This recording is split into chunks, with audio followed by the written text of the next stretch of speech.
Hello বন্ধুরা, আজ আমি আমাদের সম্পর্কে কিছু বলবো। আমাদের ট্রেন ছিল সরাইঘাট এক্সপ্রেস হাওড়া থেকে। আমরা প্রথম দিন ভাবি যে কামাখ্যা মন্দিরে পুজো যাত্রা শুরু করবো। তো সেই মতো আমরা কামাখ্যা স্টেশনে নেমে যাই এবং কামাখ্যা স্টেশনে নামার পর আমাদের ওখান থেকে গাড়ি বুক করা ছিল। আমরা সেই গাড়িতে মন্দিরের দিকে যাত্রা শুরু করি। মন্দিরে পৌঁছানোর পর আমরা পুজোর ডালা কিনি এবং মূল মন্দিরে যাওয়ার জন্য ওখানে একটি কিউ আছে, যেখান থেকে আপনারা কুপন পাবেন। সেখানে আপনারা ভিআইপি কুপনও পাবেন এবং জেনারেল কুপনও পাবেন। ভিআইপি কুপনের মূল্য 500 টাকা। আমরা ওখান দিয়ে কুপন সংগ্রহ করার জন্য 10টা থেকে 12:30 পর্যন্ত লাইনে অপেক্ষা করেছি। কুপন নেওয়ার পর আমরা মূল মন্দিরে প্রবেশের লাইনে দাঁড়াই। সেখানে আমাদের ওয়েট করতে হয়েছে 1টা থেকে সন্ধ্যা 7:30 পর্যন্ত। আমরা সন্ধ্যা 7:30টার পর মূল মন্দিরে প্রবেশ করতে পেরেছি।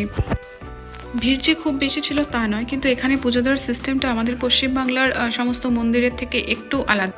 পরের ব্লগে আমি পুজো দেওয়ার পুরো ডিটেলস আপনাদেরকে জানাবো। আজ আসি, টাটা।